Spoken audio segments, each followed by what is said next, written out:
another video. So today, isi-share ko lang sa inyo yung pinirepair ko na food kay Balotsky. And dinalaw niya kasi ako.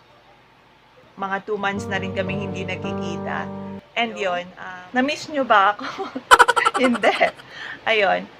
For today's video, isi-share ko sa inyo yung low carb kineso na pinirepair ko kay Balotsky. Kakauwi niya lang at yon medyo maingay, malakas kasi yung ulan.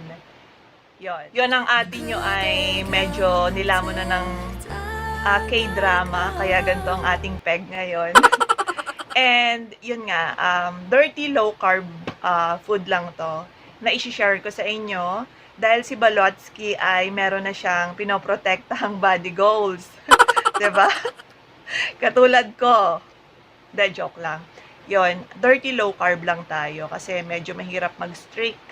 Sa panahon ngayon, mahirap mag-grocery, mahirap bumili ng mga ingredients na pang low carb.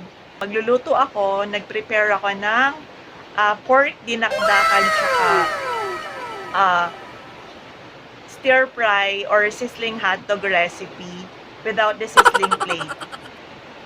Ayon, ang atin nyo ay medyo nilamon na ng K-drama, kaya ganito ang ating peg ngayon. Pero lip tint lang yan. Promise. At saka ring light. This is my ring light. Diba? Wala tayong pambili ng ring light, kaya dito na lang tayo sa flashlight ng phone. Okay? Yon. And, ayun, madams, dalawang recipe lang yung pinirepair ko, which is sizzling hotdog, tsaka pork dinakdakan. And yon, sana magustuhan nyo.